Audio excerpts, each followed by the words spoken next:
you can even watch back. Giving players all the props or put them on blast. We don't give no hot takes, only talk facts. We're giving all our devotion, riding high on this wave of emotion. Going all out, yeah, cause this is our time. No, ain't no stopping us till we reach the finish line. All in, we came here to win. We're gonna give everything. S-I-C-K on the run. S-I-C-K, sick, sick. On fire, we're ready to fight. We'll bring the house down tonight. S-I-C-K on the run. S-I-C-K, sick, sick. Play it on the car ride, play it when you lounge. X and O, you know that we can hold it down. Shout out to my man Sammy, got it off the ground. And to all the listeners tuned in right now, got debates, analysis, and speculation. This is sports talk for the new generation. You know where to find us, got a reputation. Sick podcast, your #1 sports destination. We're giving all our devotion, riding high on this wave of emotion. Going all out, yeah, cause this is our time. No, ain't no stopping us till we reach the finish line. All in, we came here to win. We're gonna give everything. S-I-C-K on the run. S-I-C-K, sick, sick. On fire, we're ready to fight. We'll bring the house down tonight. S-I-C-K on the run. S-I-C-K, sick, sick. S-I-C-K, it's the sickest podcast. Tune in for the audio, or you can even watch back. Giving players all the props or put them on blast. We don't give no hot takes, only talk back. S-I-C-K, S-I-C-K, S-I-C-K, S-I-C-K, S-I-C-K, S-I-C-K, S-I-C-K. All in, we came here to win. We're gonna give everything. S-I-C-K on the run. S-I-C-K, sick, sick. S-I-C-K, it's the sickest podcast. Tune in for the audio, or you can even watch back. Giving players all the props or put them on blast. We don't give no hot takes, only talk facts. We're giving all our devotion, riding high on this wave of emotion. Going all out, yeah, cause this is our time.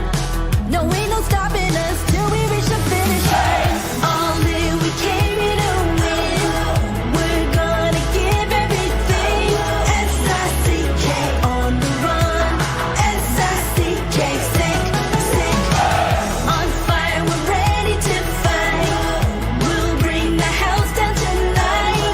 S-I-C-K on the run. S-I-C-K, sick, sick. Play it on the car ride, play it when you lounge. X and O, you know that we can hold it down. Shout out to my man Sammy, got it off the ground. And to all the listeners tuned in right now, got debates, analysis, and speculation. This is sports talk for the new generation. You know where to find us, got a reputation. Sick podcast, your #1 sports destination. We're giving all our devotion, riding high on this wave of emotion. Going all out, yeah, cause this is our time. No, ain't no stopping us till we reach the finish line. All in, we came here to win. We're gonna give everything. S-I-C-K on the run. S-I-C-K, sick, sick. On fire, we're ready to fight. We'll bring the house down tonight. S-I-C-K on the run. S-I-C-K, sick, sick. S-I-C-K, it's the sickest podcast. Tune in for the audio, or you can even watch back. Giving players all the props or put them on blast. We don't give no hot takes, only talk back. S-I-C-K, S-I-C-K, S-I-C-K, S-I-C-K, S-I-C-K. S-I-C-K. Turn up your volume. Because you're about to listen to The Sick Podcast. With Tony Marinaro. 55 seconds left in the penalty, a minute and 27 seconds left in regulation time. Boston 4, Montreal 3. Lafleur coming out rather gingerly on the right side. He gives it into Lemaire, back to LaFleur. The sickest Montreal Canadiens podcast. You're in the ball! Sports entertainment like no other. Rejoint, on lui fait perdre la rondelle, une passe devant. Et c'est le dégagement et ce sera la victoire des Canadiens. Stanley pour les Canadiens, le 23e de l'histoire. You found the dogs! John, you found the dogs! He found the dogs! And all together, they worked a young team to the top. And now, a 24th Stanley Cup banner will hang from the rafters of the famous Forum in Montreal. The Canadiens win the Stanley Cup. Brought to you by Energy Transportation Group. Driven to be different. La Vida Tibi. Embrace your true nature. And Playground, your premier gaming destination. It's gonna be sick. Marinaro on this Thursday, April 24th. 4 games in the NHL playoffs tonight, and 2 of them are a final. All right, so Toronto in overtime. They beat the Ottawa Senators by a score of 3-2, and the Florida Panthers beat Tampa Bay by a score of 2-0. Those 2 games are a final. We'll keep you posted on the games between Winnipeg and St. Louis and Vegas and Minnesota. The Montreal Canadiens played their first 2 games in Washington, and they're down 2-0 versus the Washington Capitals, and they are back home now for Game 3 tomorrow night at the Bell Center and Game 4 on Sunday. Somebody keeps calling me. I don't know who it is, and it doesn't really matter, but it's my fault. I should have put my ringer on silent. Just assume that everyone would know that I'm working right now, but clearly somebody doesn't know that I am. But anyway, that's okay. Marinaro, the Sick Podcast, brought to you in part by several sponsors, and one of which is Bomboloni Boston. I have to tell you, listen to this. They're giving away 2 tickets to Sunday's playoff game, Game 4, and it's super easy to enter to win. Take a picture of you and your loved ones enjoying your Bomboloni at home. Post on Instagram, Twitter, or Facebook, and use the hashtag Bomboloni Game Day. Bomboloni Boss will pick the winner on Friday at 8 p.m. So you want to be a part of that. That's absolutely unbelievable. Also brought to you in part by Fruiterie de Lard, a family-run business. I've talked to you about them before, a mainstay in the Ville-LaSalle community since 1995. I've been going there since 1995, since they opened. They're proud to continue offering the same fresh foods and flavors that they have for the past 30 years. From fresh fruits and produce delivered daily to an ever-expanding assortment of deli meats, cheeses, and sandwiches, you'll find personalized service and friendly faces that make you feel like family. We'll get to some of our other sponsors a little bit later, and we thank them very much for all their support. And thank you for watching right now live via YouTube, Facebook, and Twitter. Eric Engels of Sportsnet, what's going on? Not much, man. I saw a video come across my algorithm yesterday. It looked like you praying on a plane. Are you a bad flyer? So I'm not a great flyer. Mm-hmm. Every time I get into a plane, I have a ritual that I do the sign of the cross, and I hate to admit this, but every time I get in a plane, like I am worried that that's it. It's over. It's done. It didn't look like an act. Like you looked seriously anxious. An act? No. Listen, there's a few things like, so I read a lot of those messages yesterday. Okay. So for those who don't know, we had an amazing contest with BPM Sports Radio in collaboration with JP Aviation, who flew us to Washington. It was so very much appreciated. Billet Poinsettia gave us the tickets. As a matter of fact, there's a company called Transpro Logistics who was supposed to fly after us that for whatever reason had to cancel their trip, and they actually wanted to give us their tickets. So we went from being in the 400s to section 120 or 121, row G, 7 rows basically left of the Capitals bench. Amazing seats. We got there. We landed at around 4 p.m. We got to the arena after clearing customs and all that stuff, and traffic in Washington's terrible. We got to the arena around 6:45 p.m. We landed back in Montreal at around 2 o'clock in the morning. It was an amazing trip, Wow. but I'm going to say this, okay? For those who know me really well, okay, they know, number one, I'm afraid of heights. Eric, I don't know if you know this, but for all those years that I used to be on Press Box Row and I could still go whenever I want, I hardly go, well, because I host the post-game show. But even all those years where I was going and I was working, I asked for a seat next to a pole because I watched every game with one arm around the pole on Press Box Row. And underneath the counter, what you didn't see, you would always see my legs and my thighs shaking. I'm scared of heights, number one. Number two, I'm so scared of heights. I've never been on a ride in La Ronde in my life because I went on one ride once at one of these places, I don't know, and I swore never to go back. Number three, once upon a time, I took a helicopter ride sometime in the last 10 years. I don't remember when it was. And you can ask Stacy Herman Serrero, who was in the helicopter with me. I had a panic attack. And I basically I pretty much started screaming. And I asked the pilot to do an emergency landing and get that helicopter down. And he did. Yes.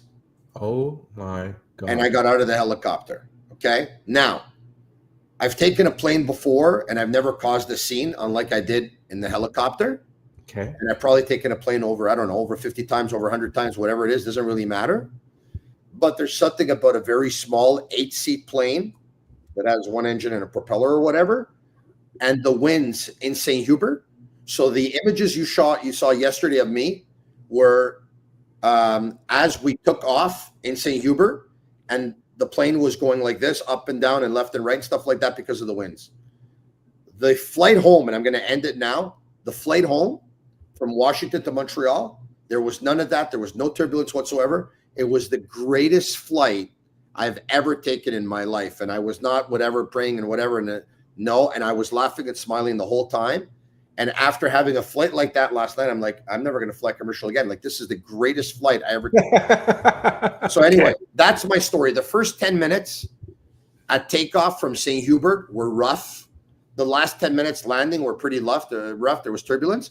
The way back home last night was unbelievable. Just last question. What's the anxiety like before you, like, for the hours leading up to the fact that you know you're going to be on this small plane? No, it's I try to think about it. I try to think about other things. Okay. But and even when I'm on the plane, I'm fine. You should get hypnotized. But the second that it's going to take, I don't know about that. My wife is scared of dogs and she got hypnotized. And I don't know if she sees a dog, I think she's going to jump on top of the roof. And like, so I'm not saying, being hypnotized. We need videos of your wife praying every time. I'm not saying being hypnotized didn't work, but for my wife's fear of dogs, it did not. All right. So, with that said, how you doing, man? I'm good, man. I'm a little tired. Playoffs is busy time for us, and it comes after an 82 game season. Yeah. I'm not here to complain about it. We have great jobs. I hear you. Yeah, we do. But it's a grind, and being tired, you travel back and forth and run to availabilities and try to get the juices flowing to be able to write stuff that doesn't just tell you what's going on, but is hopefully adding some insight and some color. It takes creativity, and it's you hold yourself to certain standards like you do on the air. And so I'm happy to be here with you. We have a lot to talk about, obviously, given the way this series has gone so far, and there's some real hot button issues moving forward, and I'm ready to dive into it if you are. I'm a little tired too. I am. So I can't feel it. So I feel nothing but energy from you. We landed in Dorval. We flew to St. Hubert, but we landed in Dorval at 2:00 in the morning. A limo brought us back to the Mile End where we had our cars parked. Got there at 2:30. I got back home in LaSalle at around 2:50, 2:55. I got to bed at around 3:06 a.m. I woke up this morning at around 8:30 or so. Made my way to the radio station. Was on the air from 9:40 a.m. to 11:54 a.m. Left there, went for a business coffee / lunch. Had that until about 1:30. Guess what I did at 2:00? Took a nap? I taped The Rebuild, part 2. Oh. Yeah, I was on The Rebuild. Is that out already? No, it's not out, but they're taping right now. So I taped The Rebuild, did that till about, 3:30. Made my way to TVA Sports Television. I had my hit from 5:30 to 5:50. I came home. I had a bite to eat. I was just on Maxime Lapierre's podcast, La Poche Bleue, from 8:40 to 9:40. You don't stop. And here we are with the Sick Podcast. Where are we starting? You don't stop. Where are we starting? Okay, where we're going to start. We're going to start what the whole province is talking about. Okay. They've been asking for Jackeye for a long time, and it was no. And now they're 2 games down, and I'm going to ask you right away, just like that, right out of the bat, right off the bat. You think he's going to play tomorrow night? I do. And maybe he won't. maybe Marty St. Louis will decide ultimately that he still likes Struble better defensively and that it's not as much of a difference maker in his mind to make the change. But I think we'll see him. So why? The great question for me is, will we see him and his brother? Whoa. That would be fun, no? Now, okay, well, while you open the door, we're going to go right through that a little bit later, but I'll say this. I didn't think he was going to start the series, and I didn't think he was going to play game 2 either. So I said to myself, the last 5-6 games of the regular season were very, very important games. I mean, the last month of the regular season was very important games. For the most part, they were playoff games without being playoff games, but especially the last 4 or 5, let's be honest. Yeah. I said to myself, if Jackeye didn't play on Friday in Ottawa and didn't play on Saturday in Toronto and didn't play on Monday versus Chicago, 3 games and 4 nights travel included, and then play the final game versus Carolina, 4 games and 6 nights, if he didn't play those, he wasn't going to start the playoffs. Once he didn't start the playoffs, I said, yeah, you know what? They got pushed around. They got hit pretty hard. Some of their better players got intimidated and all that stuff. But they were the better team in the third period. They lost in overtime. It's a 1-goal game. I don't think he's going to change the lineup, and he didn't. Now they lost another close game where it was a 1-goal game until Washington actually scored in the empty net. So I have to ask you, I didn't think Jackeye was coming in the first 2 games. You didn't think Jackeye was coming in the first 2 games. What makes you think he's coming in tomorrow night? Why? Why do you think he's coming in tomorrow night? Listen, I'm not taking anything away from Jayden Struble because he defended in a more stable way than Jackeye did down the stretch. They went 7-1-2 down the stretch. There wasn't much incentive to change a lot of things. You could look at some of those games and say, okay, they didn't deserve to win all of them, but they won them, and there was some healthy things within the process there. When I look at Struble and the stability that he brings on the back end, it's fine in the regular season to say a defenseman in his position, if you don't notice him, he's doing his job. Okay. But with Jackeye not playing and with Struble able to bring a certain physical element that he's kind of underrated for, you have to notice him a bit more. And there have been some sketchy moments within the first 2 games that he has not been so head and shoulders above what Jackeye could potentially bring that it's no longer a no-brainer for Marty St. Louis in terms of the decision-making here. I don't think it was ever a no-brainer. I think it's a tough decision. This is one of those tough decisions. I just think through 2 games, I don't give Washington a decisive edge in any specific category other than one, and it's the physical play. And I'm not saying – Marty made a great point. You bring Jackeye in, you think it's going to change the way Tom Wilson is playing? Absolutely not. But what I wrote after game 1 is it's not going to change the way Tom Wilson plays, but it might prevent Anthony Beauvillier from playing like Tom Wilson. Like, there is a certain element here of guys running around and running loose. You've had 3 cross checks to the face, 2 taken by Brendan Gallagher, 1 by Cole Caulfield. Nothing is being penalized. I know the game has changed. I know the Jackeyes of the world don't have the same influence over it that they once did. But I also know that it hasn't changed that much since 2021 when we watched Ben Sherratt and Joel Edmondson and Shea Weber cross-check the living shit out of everybody in front of them. And is there potential that Jackeye draws in and takes a costly penalty? Yes. But if you're his teammates and it makes you feel a little bit taller, go ahead and kill that penalty. Like, it's going to happen. Is he going to get called for 6 penalties, 3 penalties? I don't think so. Yeah. And I just think there's a chaos element that he can bring to the game that has value at this time of year. And potentially, if you're looking at short shifting one of your defensemen, like Struble is going to get the lower end of the deal between all those guys that play, might as well have the nuclear deterrent on your bench. And I'm okay. Marty he sticks with his convictions. He believes in his decisions. They're not always going to be what everybody would do, and they're not always going to be the right ones. I think as a coach in the league, Tony, my belief is you have 16 teams that make the playoffs. Winning percentage is somewhere between 57% and 70%. And as a coach, every decision you make is a 50-50 proposition. So if you're making 60 to 70% of them right, you're making the playoffs and you're a good coach. I just think it's important to believe in what you're doing, but you do have to make changes when things don't go your way in the playoffs. Yeah. And this is one, he said himself, Jackeye's a card. I know I have him. I might not play him right away, but I still could play him. I think this is a good opportunity to play him.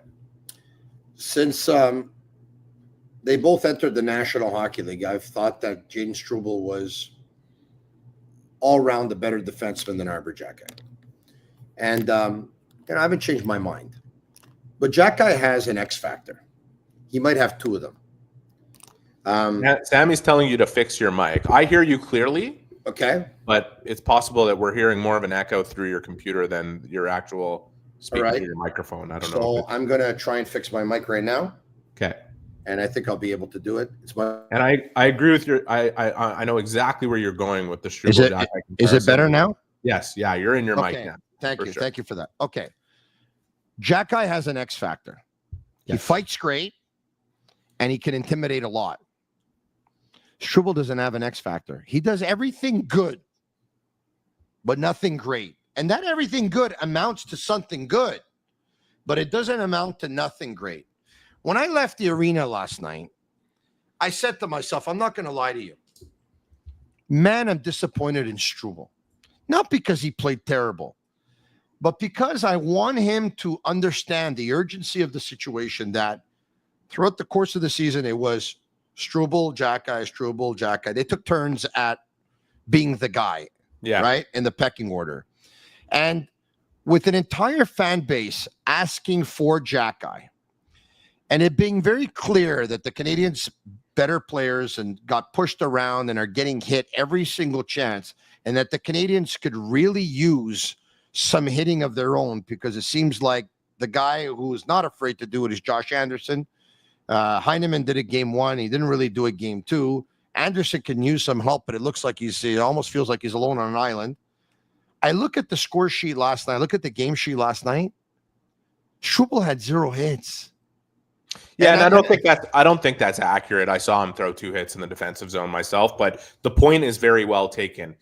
There is a certain element of play that he can bring that it seems as though he's just content to not be noticed and just be stable and defensively sound and handle the pressure that Washington is bringing. And he's done an adequate job of that.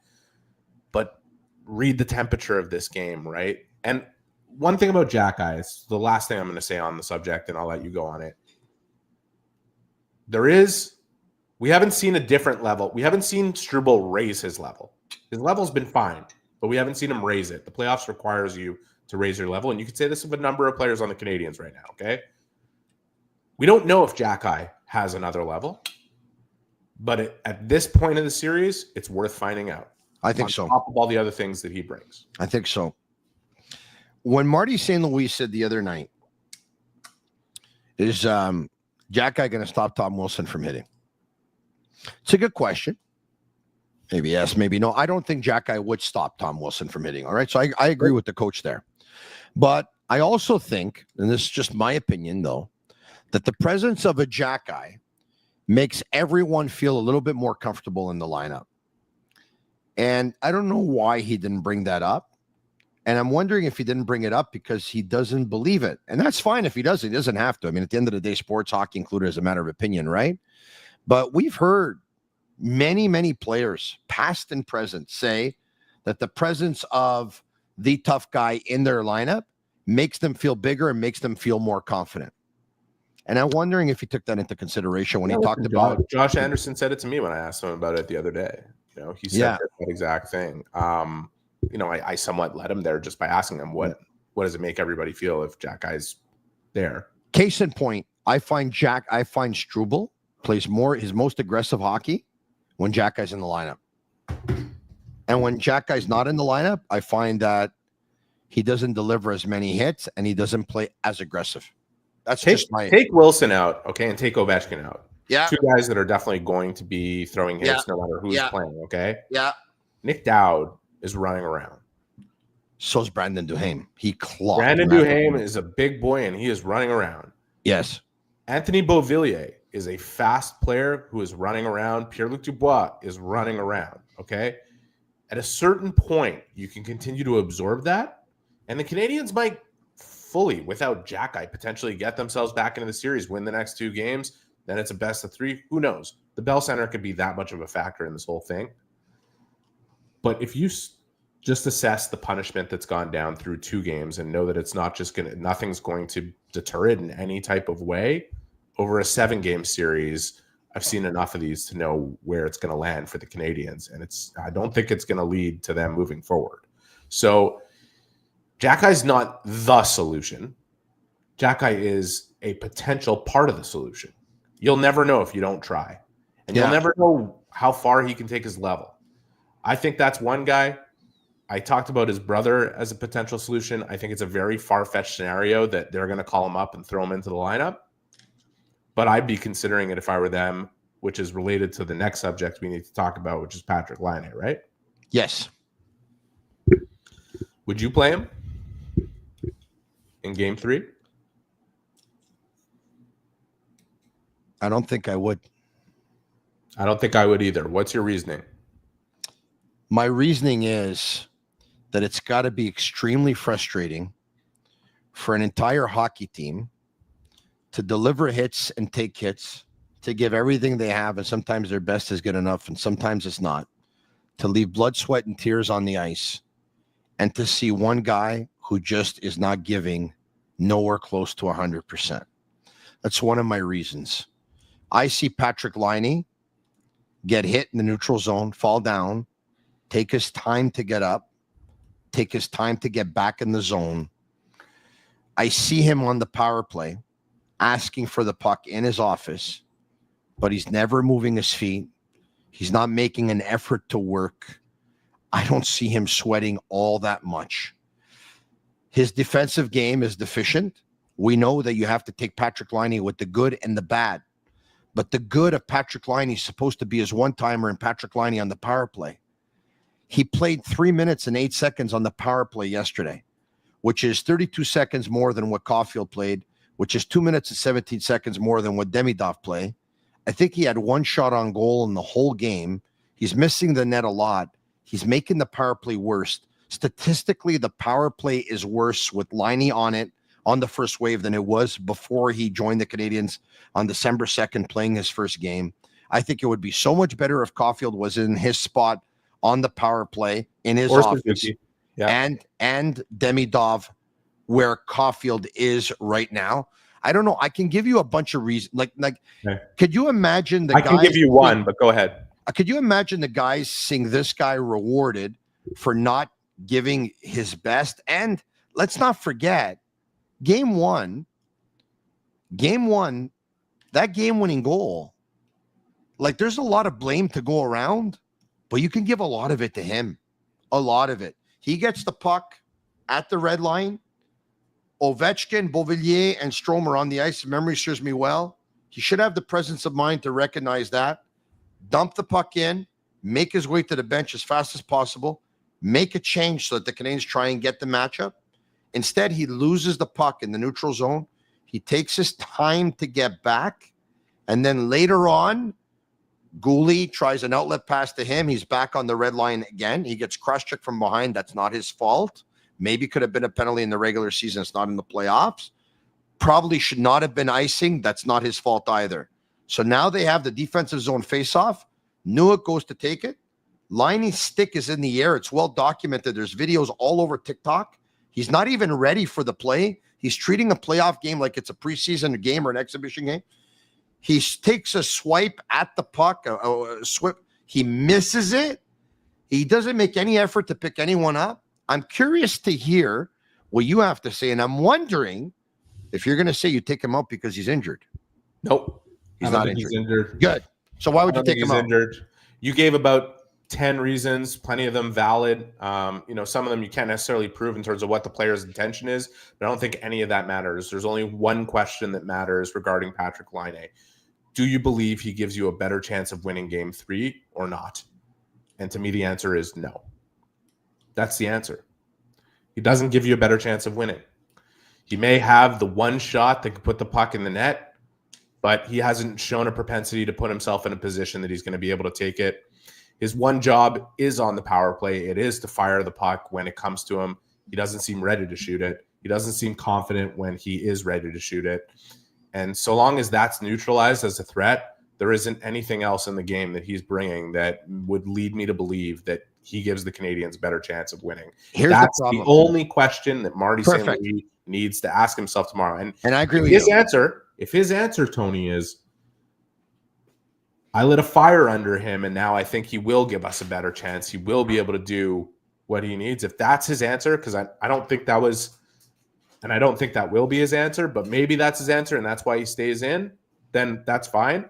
But the reason why Patrik Laine found himself on the bench yesterday wasn't all the 10, 15, 20 different things that you mentioned. It was part of it. The reason was Marty asked himself, who gives us the best chance to win right now? And the answer is not that guy. Perfect. Here's the problem. When he comes out and says, I couldn't care about Ovechkin, I couldn't care less, whatever, blah, blah, blah, whatever. He was led into like, come on, you're asking him to glorify the opposition and going into a playoff. Like, I had no problem with him saying that's that. Perfect. What I had a problem with was him being asked about him and Demidov together and him saying, yeah, we're effective, but obviously, like when we're trying to lock down a lead, we're not seeing a lot of ice time in the third period, like backhanded kind of like you should be upset at, like you have not earned that ice time or the trust to be used in that situation. So I think that even though we have different interpretations of the answer that he gave and whether the question should have been asked or though he answered it the right way or whatever. Well, I was in the scrum, Tony. Yes. That was I don't know. You're asking somebody to pump up the opposite, and like everybody knows who Alex Ovechkin is. I think if you're going into a playoff series, you don't give them any edge and say, yeah, I'm so excited to play again. No. Who cares? I don't care about Alex. Ask me about my team. I don't care. I'm not so sure that you get bulletin board material, whether it is bulletin board material or not. Okay, so now I think he put a little bit of pressure on himself. And in the first game, he had an assist, but he finishes the night -2, and he was absolutely horrible in the game-winning goal. Everyone was great first 3 shifts, by the way. Yeah, okay. I know nobody could see this. Yeah, this is one of those players that even myself, I'm guilty of it. Yeah, it's very easy to see all the stuff that's just like, oh my God, I can't believe But if this. I'm Marty St. Louis, the way that the first game ended, I'm saying if Patrik Laine has a sense of pride, he's going to bounce back and try and be one of the best players on the ice for game 2, and it didn't happen. Good point. Now we're probably saying if he has any sense of pride, he's going to try and bounce back in game 3 and want to be one of the best players on the ice. But he's already shown us that. Fool me once. He doesn't bounce back, all right? Having said all of that, you know what the challenge of taking him out of the lineup is that for a team that's having a hard time scoring goals, that they scored 2 in the first game and 1 in the second, the fact of the matter is if he decides, if capital I and capital F to reinforce it, if he decides to work and they go on power plays, he has the talent and the potential to score a couple of goals. And but that'll be the only thing that keeps him in the decision. The only decision is based on, does he give us a better chance to win? And the other side of that is, does he give us a better chance to win than these other 3 options? Let's go through the options, okay? Because there's a downside to the 2 most obvious ones. Pezzetta, you know what you're going to get from Pezzetta. He's going to give you 6 to 9 minutes of full-blown pinball and a game that is more effective in the playoffs in terms of what he could bring and help level some of the score that I said the Canadiens are losing in this series, right? The intimidation factor, the physical factor, it has been very much to the edge of Washington so far. They haven't dominated every aspect of play. That is one where they are on top, and Pezzetta can help level that. But Pezzetta also had 0 points in 25 games this year and doesn't bring an offensive contribution that could make you feel as though there's a threat on each line. I think he's got a great shot. He had, I think it was like 10 or 11 shots in the last, I don't know how many games that he played. That's a downside. Kapanen, okay? Oliver Kapanen has a great stick. He's got great speed. The idea of him playing in this type of series after watching him play late regular season hockey where he was intimidated by the flow, which is normal. He's a young kid jumping into it for the first time, coming from the Swedish league and the Finnish league where it's not overly physical, and he's overwhelmed by that aspect of the game. He didn't throw. It's not even not expecting Oliver Kapanen to go blow people up in the corner, but if you're going to establish a forecheck, you have to establish some sort of contact. That's not a part of his game, and if it doesn't become a part of his game, there's legitimate concerns that he will be able to play whatever role he's assigned to in the NHL at one point or another here for a guy who looks like a very good prospect. So that's the downside to potentially entering him, which brings us to option number 3, which I don't think is necessarily seriously being considered by the Canadiens. But if I'm them, I'm having a conversation about it at the very least. Florian Jackeye had 24 goals this year and 175 penalty minutes in the AHL.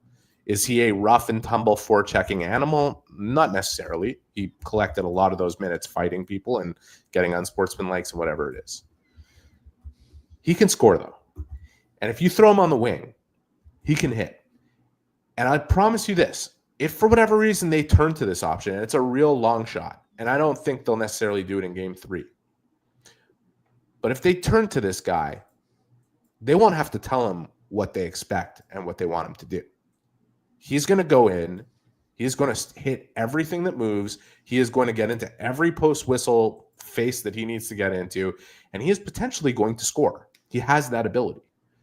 If it's 5 to 7 minutes of him, Pezzetta, or Kapanen, I roll the dice on. And by the way, sorry, if it's 5 to 7 minutes or 5 to 10 minutes of him, Pezzetta, Kapanen, or Laine, I'm looking at him potentially as the guy who A, score a big goal, and B, handle the physical assignment that he's being given and bring energy. I'm not saying that the Canadiens should or would do this, but they should be having a serious discussion about it. I've known you for a long time, eh? Yes. You heard something, eh? No, and I don't think I'm the only person that's suggested this wild card either. I heard that Max Lapierre brought this up. I know that Renaud Lavoie brought it up also, just kind of talking with him. Like, those guys have a good feel for things too. I think it's something that it's a very intriguing option in my mind. I wrote about it today, and I do find it to be a compelling. You're trying to think of, like, what do you need from somebody within that position, right? Like, everything that Laine is not bringing to the table, you need to somehow fill. And for whatever reason, Pezzetta fills some of it, Kapanen fills another part of it, but neither of them really give you what you actually need in full. Now, I wouldn't suggest just throwing Florian in on top of guys that have, Pezzetta specifically, who have battled with this team through to just be passed over like that when he could bring a lot of those elements. But, if this thing doesn't go the way it's supposed to in game 3 and you're looking at game 4 where you're facing elimination, you got nothing more to lose. I think this conversation should be happening. I don't know that it's going to lead to some action. I think it's a far-fetched scenario, but I don't think it's like a delusional concept to put both those guys in and let them go run wild, him and his brother. Like, you have to kill a penalty because of it, so be it. I think the guys would accept that. All right, okay. Do you think that's nuts? I don't think it's nuts. I don't know if it's like Marty to take a player who hasn't played a game with them all season. I know it's a stretch. And put him in the most important game of the season. I have to tell you, though, could you imagine the Jackeye brothers entering the lineup at the same time? It would be like the biggest. If I couldn't imagine it, I wouldn't suggest it. Well, it would be like maybe like one of the biggest shocks that you can give a team that absolutely so needs an electroshock right now. Well, look, it's compelling. It's far-fetched. It's not inconceivable. But I'll tell you this, if it doesn't happen, there's an electric shock coming. It's coming from the Bell Center. I think that's going to be a factor tomorrow. The Bell Center is going to give them a boost. Will it give them the edge? Like, it has to. The Canadiens learned a lot of lessons. Like Christian Dvorak, who's a mild-mannered, soft. If they don't win the game tomorrow, they're done. I mean, let's be honest. He's a mild-mannered, soft-spoken guy. You're never out till you're out. Well, I know. Christian Dvorak came out with the line of the night last night. It said, "We're not just here to learn lessons." Like, you look at him, Gallagher, and Anderson. Shit. I mean, I think about a lot of people who would have, given Anderson away for free a year ago. And now they're probably begging for the Canadiens to get 3 more players just like him. you look at the future of the Canadiens and what they have in terms of this talented core and what's coming with these forwards and what you're seeing. Boy, if you had 2 or 3 other players that play like Josh Anderson, this team suddenly becomes a Stanley Cup contender. Like, they need those types of players. That will be a priority coming out of this, no matter how it goes. These are young players feeling this for the first time. There is a reality that they are learning, and these are valuable lessons for their future. But the present matters too, and going meekly through this series and not having any type of response to the one aspect of where they are actually losing it, that can't happen from here to the end. Okay, they need to respond to it. There needs to be, I think they understand, and you heard Slavkovsky talk last night, the level of urgency needs to rise. It needs to rise because the meter needs to go up. And you can't play the game, forget about being scared to get hit. You can't play the game being scared to be the aggressor because it might cost you a penalty or here. I'm not saying that you should parade to the box, okay? Mm-hmm.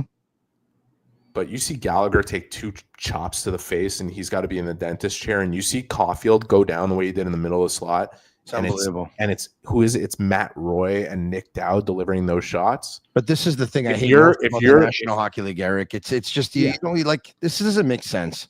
You have a rule book and they put their whistle away in the postseason. I mean, how does it make sense? Listen, the line moves to a different place in the playoffs, and it's what makes the playoffs. It's at least part of it, okay? The line should not be obliterated to the point where you're allowing guys to take full-blown cross checks to the face. That you're failing. And the NHL is failing too, not finding those guys for doing that. And I know the fines are a joke because of what they amount to, and maximum fines being somewhere around $5,000 or whatever it is, $2,500 depending on what. Like, it's not the point. It's, you can't just turn a blind eye to it and accept it. This could get to a level that becomes out of control. But at the end of the day, the standard gets set, and if you're not playing to it, if you're not using it a bit to your advantage, you will be abused. The refs are not coming to save the Canadiens in this situation right now, okay? I'm not expecting that game 3 starts, Hudson gets run from behind and arms go up. Like, that isn't it. So if Jackeye's not playing, who's going to step up on the Canadiens and do some of the stuff that, not advocating that they should be cross-checking Ovechkin in the face, but you better make it a lot harder for him or for Strome or for Beauvillier or Dubois, or pick your poison. Any type of one of the, Mangiapane is punching Hudson in the face in the first game. You're going to have to push back. And the Canadiens have learned that. Like, they've learned their lessons through these first 2 games. Now it's time to apply them. Yeah. It's not, Christian Dvorak is right. This is not just about learning lessons right now. This is an opportunity, and the Canadiens should know, okay? No matter how good this young core is and how promising the future looks, there is no guarantee they're going to be here at this time next year. There's no guarantee of it, and you don't know who could get hurt, and you don't know who could derail the season. You will really regret it if you don't find a different sense of execution and urgency going through the series. And if you lose, having upped your level, then that's life. That sucks, but that's part of it. You're right. Anything can happen. I say this. I mean, should the Canadiens be relatively healthy over the next couple of years and not suffer significant injuries to very important players on their team, but suffer injuries to fringe players and depth players like most teams will, I still think that they have the ability to be a playoff team for 5, 6, 7, 8 years in a row. But you're right. Anything can happen. All of a sudden, you lose a number 1 centerman, you lose a number 1 defenseman. Chances are you're probably not going to make the playoffs. All right. Okay. The Sick Podcast brought to you in part by Energy Transportation Group, a leading full-service logistics provider serving all of North America, driven to be different. Also brought to you in part by Playground. April's high hand promotion is giving away over $150,000 in cash prizes this month at their cash game poker table 7 days a week and 5 nights a week. Go and play anytime from 9:30 a.m. to 2 p.m. or enjoy the late night games from 9:30 p.m. to 2 a.m. for a chance to win. Payouts every 30 minutes. Get in on the action at Playground. Visit playground.ca for more details. Speaking of the refereeing, let's hear from Marty St. Louis regarding the refereeing. It's tough. You got to toe that line. I mean, I'm watching other games too. Like, it's hard. I feel like we've done a decent job, but you still got to be careful and crossing the line, like, how much do you help and how much does it hurt? You can't be killing penalties, especially early on in the game. You know you're going to have to kill penalties, but, you got to toe that line. So we'll take cross-checking someone in the face would be over the line? I would think so.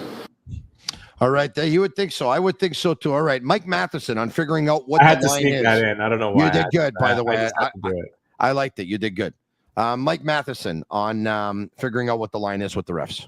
There's always kind of a line that gets drawn by the refs, like you're saying.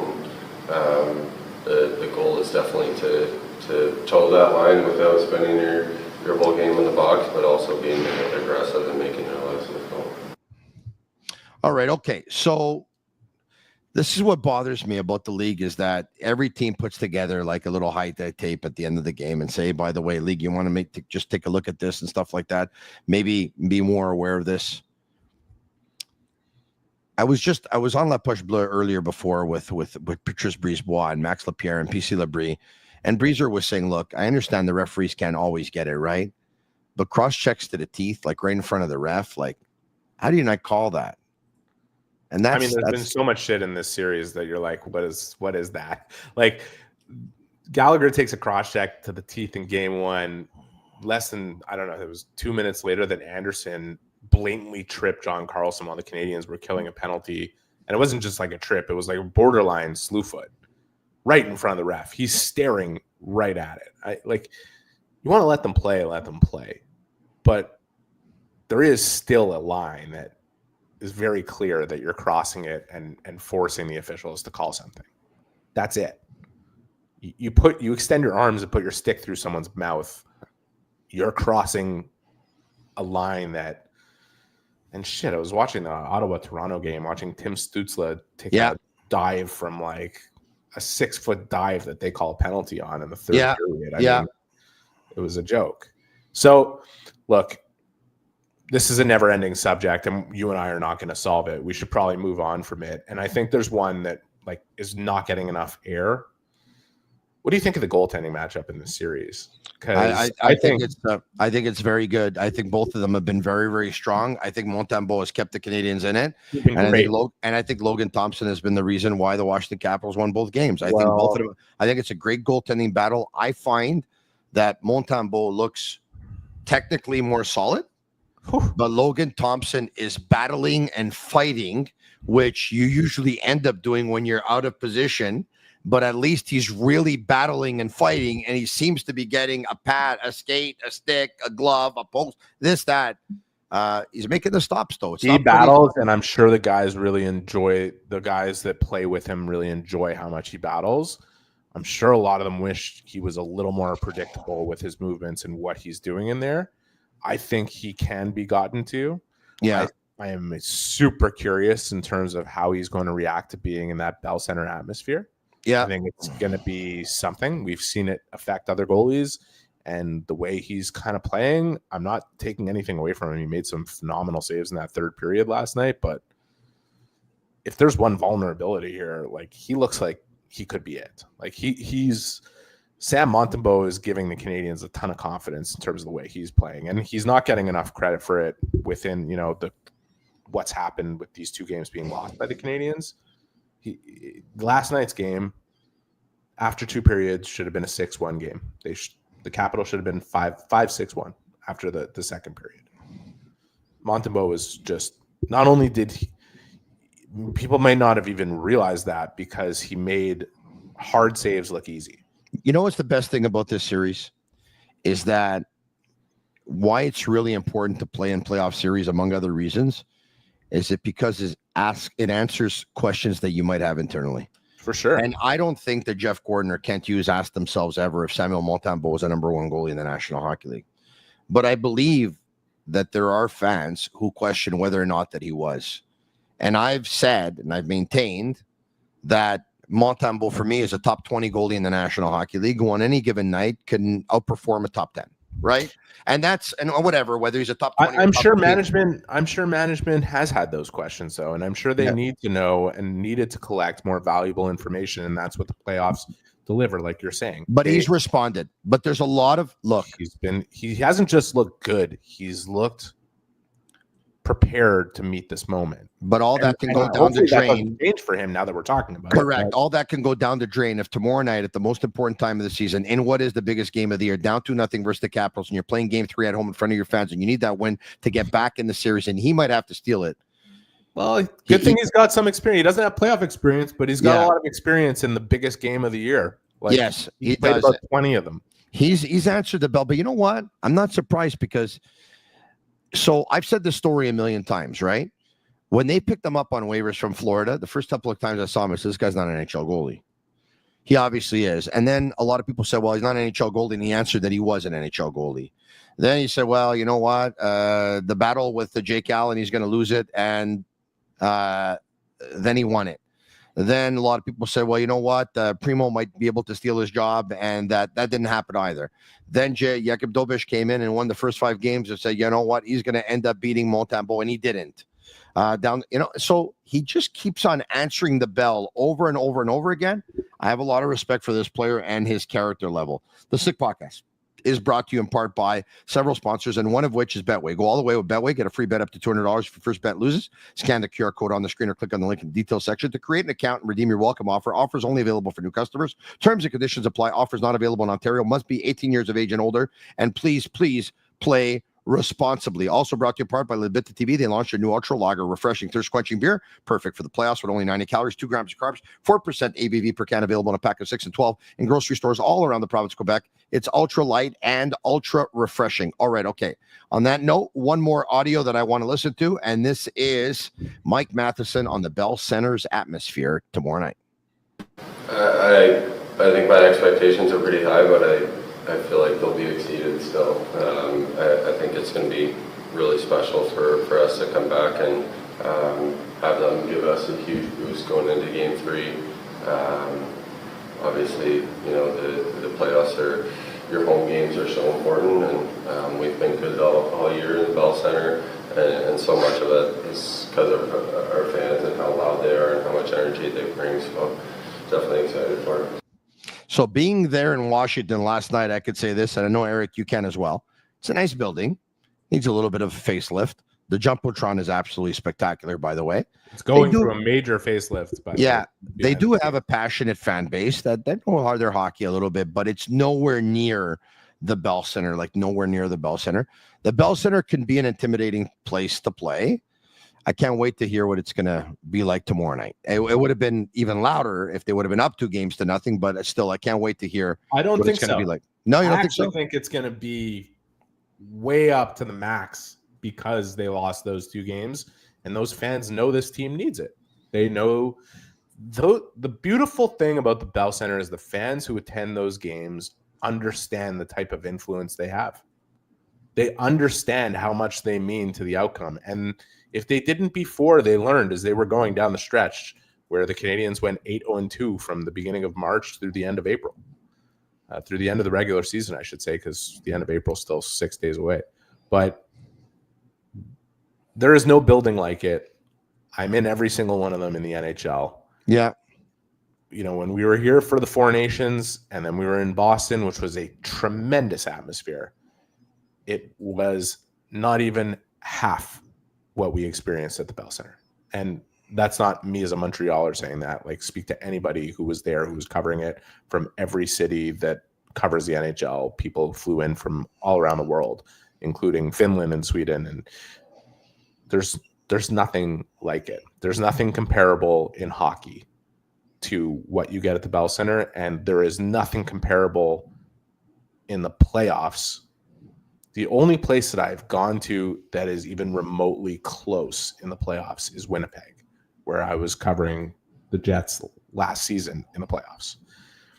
The Bell Center still is it's on another level. It's on another level, and I expect the fans, no matter how tense things get in Game 3, are going to do everything they can to make the difference. And those players, they feel it. You know, Mike Matheson described the feelings, like what it actually feels like. And I thought he did a pretty good job of describing it. And they're going to need that support. All right. Okay. In ending, what do you expect tomorrow night? I just expect the Canadiens to play better. Washington raised, you know, I look at Game 1. The Canadiens learned these valuable lessons they finally feel it for the first time, right? And you see them kind of come alive and counterpunch in that third period and assert themselves and put a scare into Washington. And that was important. The one thing that we heard in the lead up to game 2 from all of them was, we know we could play with them and we felt we proved that and this and that. There wasn't enough acknowledgement from them that Washington's game was going to rise up another level. Mm-hmm. That's another key lesson for the Canadiens, okay? Each game you go through, no matter how much more tired you feel, the level rises. Are you going to meet that level? Are you going to exceed it? There are a number of players right now that should be looking themselves in the mirror and saying, I still have another level to get to. And if the Canadiens don't do that, it's not going to be a different story tomorrow at the Bell Center. I think they know that. I think there's a sense of urgency down 2-0 that has developed. You're never out of a series till you lose a game on home ice. Yeah. And it's never a must win until your back is truly against the wall. Yeah. But it's a must win. It's a must win in game 3 against a team of this caliber in Washington. Washington has shown, no matter what they showed over the last month and a half of the season where everybody was like, I don't know about this team, they're a really good hockey team. Yeah, they're a really good hockey team. And I love the way Gallagher, Dvorak, and Anderson play as a line. Yeah. They have 4 lines that play that way. If the Canadiens don't have more than one line that plays that way, they're not going to win these games. So you got to realize that quick. So I thought the opportunity the Canadiens had was in the last month and a half of the season, the Capitals got away from their game plan and they all tried to help Ovechkin break the record. Now, I'm not the only one who thought that from the outside. Stephen Wino of Associated Press joined me last week and we talked about it. And he covers that team for a living. And he thought just the same thing, right? So I said to myself, when they're going to play the Capitals in the playoffs, this is a team that is not accustomed to playing playoff type hockey. The Canadiens were down the stretch because they tried to get Ovechkin the record, unless, of course, they're able to, flip a switch and boom. And they have been able to do that. Like it's been, but not over 60 minutes. Not over 60 minutes. No, I thought and those 2 third periods, like the fact that they were, it's not. Spencer Carberry referred to it as uncharacteristic. That word was put in his mouth when Arpin asked him a question after the game last night, and he agreed. Uncharacteristic thirds from us. They're like arguably the best third period team in the league. They scored the 3rd most goals and allowed the least amount of goals in the 3rd period this year. Why have they been uncharacteristic in this series with the lead? Because they feel a little tense.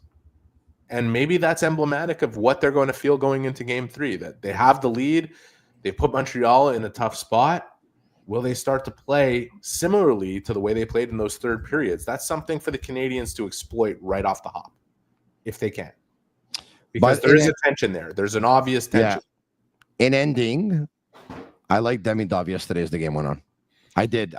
When they got to the 3rd period and he started playing 3 lines and put Demidov with Jake Evans at center and Alex Newhook. And by the way, all the abuse I see on the message boards and this and that and whatever, people going after Alex Newhook because he missed his chance. It's not his fault that, they asked him to start as a 2nd line center. And it's not his fault that he's in an ideal world. He's a 3rd line centerman. And for me, a 3rd line winger. And he's not an unbelievable goal scorer because if he was, he wouldn't be on the 3rd line. No, but he could score and he's got to be better. And Alex Newhook is fine with that. He's a Stanley Cup winner and he knows that he's got another level to get to and he's got to find a way to execute. The Canadiens are lacking in a certain level of execution. As far as Ivan Demidov is concerned, like those were his first 2 road games in the NHL. And he was playing against a team that was literally trying to run everybody through the glass. The Canadiens are so fortunate that this kid arrived when he did, that he could experience this as his first experience in the NHL. Yeah. Wait till you see what this kid looks like next fall. I think we'll see glimpses of it over the next few games. He needs to get bigger and stronger. He needs to get bigger and stronger. Yeah, but he will. Yeah. He will. He also, you got to understand, like you're playing your first games and they're being played at this level. There is no amount of watching the game that would prepare you for what you're seeing in real live action on the ice with no time and space to do anything. But that kid is slippery. He is dangerous. He, all the things that you would say about Laine if he actually had some sort of confidence to make this type of impact right now, you would say about him that he may be muted for a lot of the game, but all he needs is one good look, one good touch, and it could change the complexion of a game. And he's already showing that. But for this to be his impression of what NHL hockey could and can be, he's going to be more comfortable at the Bell Center, but wait until you get to next fall and what this will do for him. He will understand so much more about what he needs to do to be able to exploit his ability. And that's what all these guys are getting. But Christian Dvorak's right. It's not just about the lessons, right? Like, go and make something more of this. And I think the Canadiens have the ability to do that. And I know they believe that. Now it's time for action. All right, so now that the podcast has come to an end, I can tell you once again, I can give you the scores of some of the games in progress. Looks like, we told you earlier this evening that Toronto beat the Ottawa Senators by score 3-2 in overtime. They're up 3-0. Florida, man, they look unbelievable. I thought Tampa Bay, this was going to be their year. Clearly not anyway, not so far. That series is far from over, but yes. It is, but they're making us all look dumb. The Lightning were limited to like 19 shots. It was like the Florida just stifled them. St. Louis is up 3-0 midway through the second versus the Winnipeg Jets, and Minnesota lead Vegas by a score of 4-1. It's not complicated, folks. Minnesota, this was their most important game of the series, and they're winning. St. Louis, this was the most important game of the series, and they're winning. And game 3 for both of them. And guess what? Canadiens tomorrow play their most important game of the series. It's game 3, and they need to win. And let's see what happens. Special thanks, Eric. We'll talk to you soon. Enjoy the hockey game tomorrow night, my friend. Take care. You too. All right. Special thanks to Shane Gaumont and Master Control. And for all of you watching, thank you. And I want to let you know that tomorrow, join the Sick Podcast tomorrow night for a watch party and a post-game live podcast starting at 6 p.m. It's no secret Winnie's on Crescent is the place to cheer on the Canadiens. We'll stress, chant, high five, or cry, but we'll do it all with the Habs fans at Winnie's. Warm and friendly atmosphere and gastropub fare ready for the playoffs. Signature appetizers from the classic nachos and wings to pizzas and roast beef sandwiches. See you there tomorrow night. I will be at Winnie's. I'll get there just past 6 p.m. I'll watch the entire Montreal Canadiens game live from St. Winston Churchill Pub on Crescent Street. And at around 10 p.m., following the Canadiens and the Capitals, I will bring you the Habs post-game show on the Sick Podcast Network. And joining me will be from BPM Sport, Anthony Marcotte. He's already confirmed, and who knows, I might confirm someone else. That'll be for game 3. And as for game 4 is concerned, I'm going to give another shout out right now because I think it's really worth it to tell you that Bomboloni Boss is giving away 2 tickets to Sunday's playoff game. Super easy to enter to win. Take a picture of you and your loved ones enjoying your Bomboloni at home. Post on Instagram, Twitter, or Facebook and use the hashtag Bomboloni Game Day. Bomboloni Boss will pick the winner on Friday at 8 p.m. That goes tomorrow night at 8 p.m. Big game tomorrow. Thank you, Shane. Thank you, everyone, for watching the Sick Podcast. I'll be back tomorrow night after the Canadiens and the Capitals. I'm Marinaro. And that's a wrap. Hope you don't miss us too much until next time. Follow the Sick Podcast with Tony Marinaro on YouTube, Instagram, Facebook, Google Play, and Apple Podcasts. The Sick Podcast is brought to you by Energy Transportation Group, driven to be different. LaBi.tb, embrace your true nature. And Playground, your premier gaming destination.